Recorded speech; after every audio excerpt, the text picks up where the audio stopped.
Blanchard Moussaka. Bonjour, grand chroniqueur, mon ami intime, mon ami personnel, Papi Kamwasi. Regoso Mangasu na Tchomote, ya problème te. Na obete le suite. Mon nagi victime ya bachege ya couleur na villa Gitambo. Na chouate. Ok, c'est bon. Présence na wana matanga ya la diluya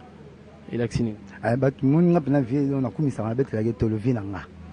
Ben avait 19 ans. Nga okuta na vie liboso mbazo na okuta na kanisanga. So okuta na kashoni nete konnatal. O sa émission moi rabambila ta bisi ba PDG na posana. Quand on a de 12h à 18h on peut s'en conseil cacho conseil petit ala boy batambula ka boy 18h tout 500 balles. Chaque émission a Big Love, il y a Mirador, a Benganga téléphone fond la bande on a salle la première émission le roi tendance comme la salle na. Deuxième na Marlène Kassanga na salle, Mariana ndenge moko. Dieu mo benganga. Via comme ça ngati na salaire na Mirador. A futaranga. Baba na petit bat balolo baramamba bolingo mais yo ozasuki ndenge nini. Mikamaka na boulot. Na 2014 à l'année autorité moko bo compliqué ngi masolo na ngata bakotenga kashwa. À l'année na grand hôtel mang autorité mutuana azamu makasi na paye a maté escalier kima via kola garde du corps na. Petit salingi botini na prison point. Bino ajoute $300 après ça fait ticket donc viens avant que kufa yazo ke ndinga ke nzamba zimo limonya a benga na ke na bureau pas directeur na $50 ya suka donc un mois ko kiti a benga na ke na bureau so koti droite nango ba pesi ba foot ba kabia foot ya ticket na $50 bon na suka na lea donc pire vient nga 19 ans na la na a benga nga afon so si donc le levé nga tiki boye à part ngai pose ayi yinta na mené à part y écouter linga koyeba histoire musique congolaise banda we lotu bébé chanda à part y iga ngai vem tabitsanga kombo ya bozi boziana oba tu ba yeba batena mukili mbenzo ngamboni vem tabetelanga asomo na musique ya Congo à part y tikalinga monsieur ça tikalinga moi pive alinga bolo na et puis ils le rare journaliste asangisa presse écrite dans audiovisuel moko ayemo comme ça en France à part wana aza passe partout ta la page hebdomadaire na notre visa azo expliquer histoire ya makamunyo sur Congo non et puis ils voyageaient ensemble avec vieux musée na voyage nyonso la vie soit attachée de presse ton voyage juste regarde on a papa musée donc à peine vieux pundi kitoko exemple na bino exemple na biso personne donc personne ne peut rester ou bien éternel ou bien à faire face à la mort quand il se présente au Kendarabia lui voit soit qu'il voula mais tu sommes les parapluies tu bats marae celui qui moi il met le parasolaire tu qui marae mais lui a mon pépé pas aux gens penaza ba robinga nga siko papi comme ça ke ba robinga beso comme sara ke donc ngaka mo ngosute banda lui qui na tombola tanga ina prête à porter na banga ba na farar banda qui na tombola comme bena alors comment roboma tu pas comment roboma lui qui na tombola quoi. Toujours par rapport à la présence nayo na yeba oye pour la vie nayo oye peut représenter Jibem Piano na yeko représenter corps artistique mbimala mba musicien to ndire ngana za wana petit nanga Robino mundibu so misu bazana ebité vie nanga na représenter mouvement na ngai na représenter mouvement na nga mubimba na représenter ba musicien clan wenge mubimba so ba musicien bazate na représenter bango na renoba ya banyama so ngando ikasa représenter bangando ndingi minito za kwa bato no wet banyama kota tute dede oba kota ba représenter ba lion oba kota ba représenter ba léopard espèce tundenga na za minito na kota ndule do représenter ba musicien mais en général mais en particulier papa chéri bina de mamoto pamba qui est mon boss. Ce qu'on répondre ngate ko répondre public parce que depuis l'objet de la morgue batu bazo déplorer en fait ko déplorer ko regretter moi mouké présence il y a artistes en général comédiens musiciens par rapport il y a attachement au non par rapport à attachement au personnellement la dit lui azala ki nangona ba artiste c'est comme si ba artiste bazong se lié merci wanate si on a monika yo o ko représenter bango nyonso c'est vrai c'est une réponse mais est-ce que est concordé na attente ya bat tu vas comprendre que bon année orchestre mo ezala ki ate biso de na soka soki lobby ya maison mairie était zaiko était bon que c'est belé c'était bon que c'est tout la bonne année mo ka le bonne année te bazala ki te on va comprendre nango normalement dès 18 ans, les 14, pendant les 14, mais bimi les 4 ans. Donc, et belé bazate. Et belé bazate. Quand on a besoin de malala, tout le monde orange, tout le monde a l'indari, tout le monde pour arabe kayana, lila, dégo lila.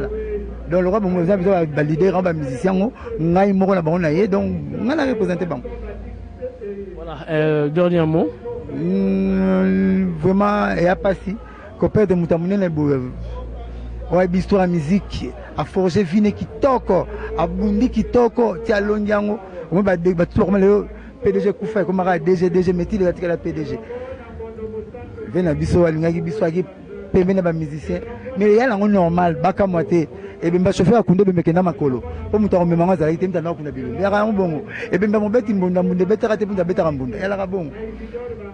Yo pour d'ailleurs un jour comme bakonike baete ezala nango loi ya nature et ben ma mobeti mbunda et beta mbunda tepo mobeti mbunda mtakufayi et ben ba chauffeur akunde bembe kinaka makolo po mtakufaka chauffeur akunde bembe bata remema ba mutamema ba tambo mtana mema ba le vieux mtakumba biso na musique yi asala rapon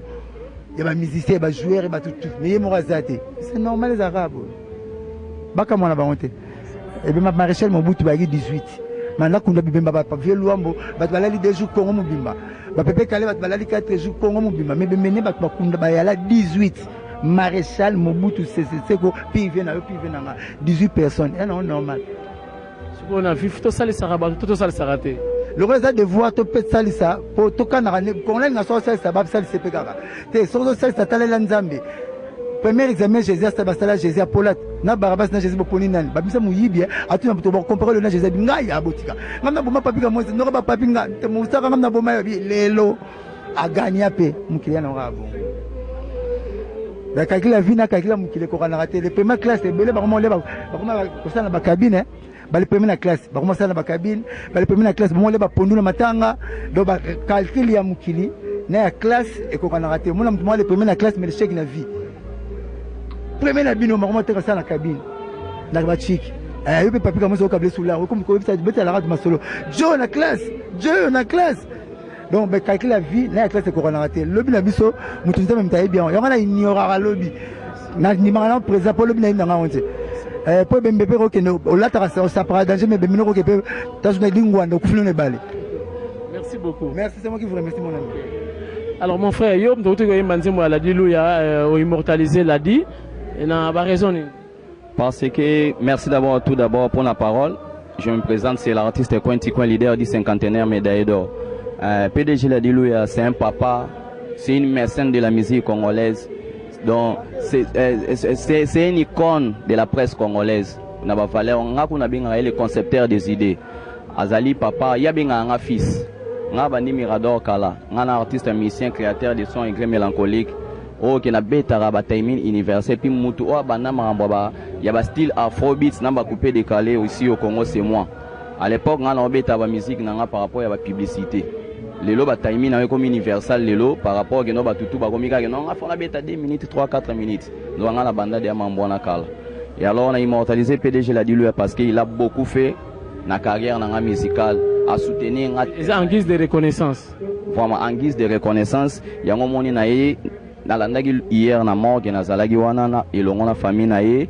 biologique na famille na ye ya presse nazalaki wana na ye pe lisusu awawa tipe tokende morgue donc na compatir ka na famille biologique atiki bana na ye lokola ba Misha Luya ba Diva Luya atiki bana na ye misu lokola ba Michael Yula donc tozana bango bakumbela toujours Mirador et kende liboso de l'avant avec force ngana sali loko 4 minutes nzembwana na sala ngo kutenga na Nigeria ngaki ne Nigeria le 13 décembre pour na bete concert na suka na terrain so ça on peut ce programme on a tenu ma matin on qui mon programme là OK toi clôturer non on peut pas clôturer parce que on est en train de parler pour na DC à PDG Ladilouya. On peut son numéro de téléphone, si vous avez tout ça l'émission, au contacting alors c'est bon. Tout clôturer mot de la fin. Ndolele iseyo, yemono yo leleo. Ndolele iseyo, iye yo liwa yo mabe mawa nangana moteme tondi meke kozanga yo na mokili PDG Ladilouya ezali mpasi mpe mawa na mitema na biso mawa PDG Ladilouya bakolela yoyo liwa yo mabe. Bonjour Bill Clinton. Ouais, bonjour. Bonne santé. Normal. Nakuti awa na matanga la dilo ya présence na awa signification na ngozani. Bon, présence d'anga d'abord eza d'abord ko compatir na mawa ya mawa ikweli biso na kati ya mboka parce que tuuta ko perdre mutu munene Michel Adilu ya vie na biso aikelaka mobos. Donc aza parmi ba piliers na masolo ya presse na mboka na biso quoi. Donc aider biso na musa na biso ya musique pe alobelaka makasi pona makambo ya promotion ba musicien. Yango moninga na eko compatir na famille na ye. Mais contrairement à ba collègues na belé ba musicien ba bimi pela c'est ba monani donc représentativité ya ba musicien monani donc lecture en saningi. Bon, ezalaka ke soki lokole beti mutu na mutu ndenge éducation na ezalaka ndenge babi éducation ezalaka eutaka dès le bas âge quoi. Biso za batu moko toyebi masolo ndenge ezalaka pe toyebi ba vie o basala biso toyebi histoire ndenge ezali. Donc tant que toyoki que vie Michel Adilu ya kufi donc atako to banda ko sala to na occupation mususu mais il faut to pona air moko boyo to ko ya ko compatir na famille na. Donc ngai na mona ke fona zala bon na yebi ko tala baninga mususu te mais nga na tala na no côté nanga parce que balobi lelo eko zwa baninga eko ya pepa na yo eko ya pepa ba voisin donc faut ko tala donc faut ko ba compatir na baninga donc nga na tala mingi vi na ngai. Eloko nini otikala nango pana ya ye na mutu na o. Bon eloko naza nango na mutu na nga epa ya aikelaka mobos ezake alingaka ba petit na ye alingaka ba musicien pe akabolaka na ba musicien. Soki olandi bien omona dernière émission na ye ya weekend omoni ka bengisaki nga donc asalaki tout babenga Bill Clinton aya. Bon peut-être ezaki ko signaler nga peut-être que Bill Clinton tamusunga inatika bino donc a insistaki alobaki ke te faut bobenga Bill Clinton aya na émission na ye après quelques jours to kaka avec Michel akufi donc azalaki na ba petit na ye o ayebaki ke il faut atika message na ba petit na ye donc nga nazolo bango mikolo to na système ya lola to na système à paradis donc tant on vient kanisa ke babenga Bill Clinton donc peut-être alingaka adresser message mo na Bill Clinton ke petit na nga na ingna tika bino donc nake na lola voilà. Alors to profiter de l'occasion peut-être sur lola il y a eu un concert na Gombewana c'est quoi na Bosani Chapar qui voilà perception après concert on va retomber ni les alpes na lola ouais ba retomber ça siko to bana kozela 2017 ekota parce que lola les albums ya sika les albums ya 2017 donc to bana kozela ki ane ekota pe lokwa to komandaki ba CD na ba DVD ezouta Chine parce que Chine de bango kuna basalaka ba multiplier ga belé quoi talaka biso atoza plus de 70 millions d'habitants donc esenga ketango bimi fo mutu toaza nango donc to banaki kozelaka ba CD loeya soki lo ekiti mbala mo to baniki ko dispatcher oza 2017. Particularité à lola les années par rapport à l'album le sala ba Fukushima ba nini et tout différence ces années. Particularité ezali ke mutu nyonso alingaka kende lola eza message eza d'abord message moko eza très capital o nazolo bana batu ke to lingana yo mo mo to uti ko tala to uti ko assister na matanga ya vie na biso Michel Adiluya eloko ba privatiser liboso ezali prière monique batu to s'incliner biso tout sangani même eza batu balingana kate même eza banguna même eza biso no to sangani esika moko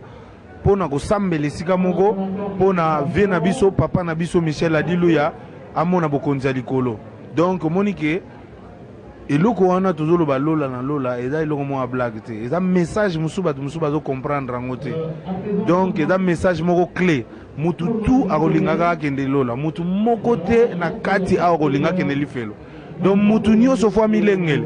tango bila azoyebisa bino bozomona ngo lokwa baventure mais mutu tu fwa milengele na coin na ye donc wana eza message moko eza capital donc eza yango wana message yango est-ce que ça c'est relatif na Bible relatif to bongo la mutema poto ou bien to bona ba danseuse kaka demini ba kiri kaka ya mystique. Non, bokomona na bino makambo wana parce que même na lola dans ces na lola mabine uta na lola batenira wana ouais tant to okuta na nzambe na ndimite ke komona ba joueur na terrain ba obeta bale e yozala te na ndimite mokoto okuta na nzambe omona bato ba obunda catch e yozala te mais bato ba oyemba ba ozala ba choriste ba ozala ezala déjà kala e kozala toyoka ngo déjà ke nzambe ba trompette biloko ebele donc musique eza clé ya masolo ata awa ntango tozolelo ozomona te ke soki tofandi moke mwa musique ebeti donc musique eza base ya masolo tu donc tokomona na biso kaka ndenge ezalaka parce que toza basinte ndenge ezalaka nango mais message kaka message oyo ezopase wana yango nde yo faut retenir eza teke yo faut retenir kaka yo ozozela otala clip otala bafille otala banini non toza na mokili ya se mais yo faut retenir nde message oyo ezopase tozoloba lola na lola message wana yango nde clé oyembi banani na lola ya Willy Musheni oyembi banani bon nayembi bato na biso parce que so nayembi bango te wana eza ingratitude parce que bango bato bazo soutenir biso na ba studio na makambo ebele nayembi bato ebele ba mécène ebele mais na gratifier pe ba sali na nzambe mususu na moni ke basaka musala bien zinani lokola ba pasteur Mukuna ba pasteur Mutombo bato ebele donc na bango na babia combien na bale te kasi yango na ebisiot yoko landa